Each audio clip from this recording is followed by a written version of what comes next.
नमस्कार मित्रों medical astrology के अंतर्गत हमने अपने विगत वीडियो में बात की थी कि आयुर्वेद ने जो 3 कंपोनेंट बताए हैं मानव शरीर में रोगों के निदान के लिए, वात, पित्त और कफ। हमने इसके बारे में बात की थी। हमने डिटेल में जाना कि वात, पित्त और कफ जो 3 कंपोनेंट हैं वो क्या होते हैं तथा मानव शरीर में उनकी क्या भूमिका होती है और इनके डिसबैलेंस होने पर ये हमारे शरीर में कौन से रोग उत्पन्न करते हैं। इसी क्रम को आगे बढ़ाते हुए हम अपने एस्ट्रोलॉजी में आते हैं और हम बात आज करेंगे कि जो ये कंपोनेंट हैं वात, पित्त और कफ, इन पर कौन कौन से हमारे प्लेनेट का आधिपत्य होता है, कौन कौन इनको मतलब नियंत्रित करता है या इनको प्रोड्यूस करता है। तो बात करते हैं वात की, यानी कि जो वात जो हमारा कंपोनेंट है इसको जो प्रोड्यूस करता है वो करता है सैटर्न। शनिदेव महाराज वात कंपोनेंट को जो है प्रोड्यूस करते हैं, उन पर इनका नियंत्रण होता है क्योंकि ये एक मुख्य ग्रह है जो वात कंपोनेंट को जो है कंट्रोल करते हैं। अब साथ ही साथ इनके साथ कुछ सहायक ग्रह भी हैं जो इस कार्य में इनकी मदद करते हैं। गुरु, बुध और राहु, यानी कि जुपिटर, मरकरी और राहु, इन 3 ग्रह इनको इस कार्य में सहायता देते हैं। यानी कि अगर कहा जाए वात कंपोनेंट को जो प्रोड्यूस करने वाले जो मुख्य ग्रह हैं वो शनि है, सहायक ग्रह जो इस प्रक्रिया में इनकी मदद करते हैं वो जुपिटर, मरकरी और राहु है।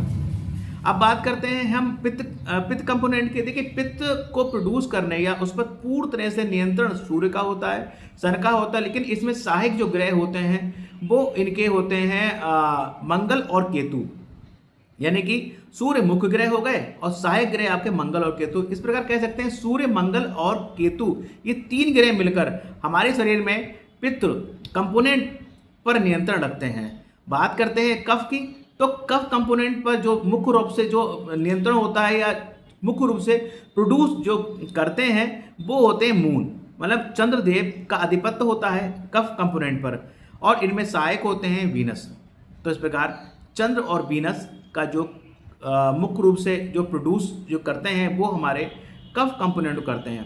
तो इस प्रकार मित्रों, अगर हमारे शरीर में वात रोग यानी कि वात कंपोनेंट से, यानी कि वात कंपोनेंट के डिसबैलेंस होने की वजह से हमारे शरीर में वात रोग अगर हो जाता है तो उसका विशेष कारण एक हमारे शनि, सैटर्न, जुपिटर, मरकरी और राहु का पीड़ित होना भी कहा गया है। और हम अपनी जन्म पत्रिका में इस चीज़ को देखेंगे कि कहीं ये 4 ग्रह स्पेशली शनि कहीं ना कहीं पीड़ित तो नहीं है या फिर कहीं ना कहीं ये त्रिक भाव का स्वामी तो नहीं है। अगर ऐसा है तो ये आपको वात रोग दे जाएगा। और अगर ऐसा वात रोग आपको लग रहा है, इस तरह चीज़ें लग रही हैं, तो आप शनि की रेमेडीज़ कीजिए। अगर मेनली तो शनि की रेमेडीज़ होगी, साथ ही साथ अगर और भी ग्रह पीड़ित लग रहे हैं और इस तरीके का कॉम्बिनेशन या कनेक्शन बन रहा है तो आप बाकी सारे ग्रहों की रेमेडीज भी कर सकते हैं। इसी क्रम में अगर बात करें आपकी पित्त की, तो अगर आपके शरीर में पित्त रोग हो रहा है जो बताया गया मैंने आपको,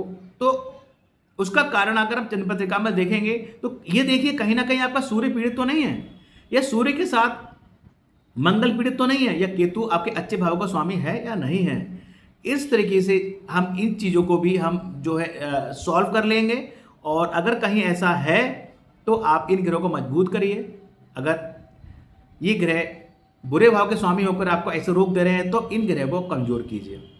इसके बाद बात करते हैं कफ की। अगर जन्म पत्रिका में चंद्रमा पीड़ित है तो आपको कफ रोग दे जाएगा, और साथ में अगर वीनस भी अगर पीड़ित है तो वो भी कहीं ना कहीं कफ रोग देने के लिए जिम्मेदार रहेगा। तो इस प्रकार एक छोटा सा विश्लेषण, एक छोटा सा वीडियो ज्ञानवर्धक मैंने आपके समक्ष प्रस्तुत किया कि पहले तो हमने ये जाना कि वात, पित्त, कफ रोग क्या होता है। उसके बाद हमने ये जाना हमारे एस्ट्रोलॉजी का कनेक्शन निकालकर कि भाई वात, पित्त और कफ जो चीज़ें हैं, रोग हैं, वो हमारे ग्रहों से कैसे रिलेटेड हैं।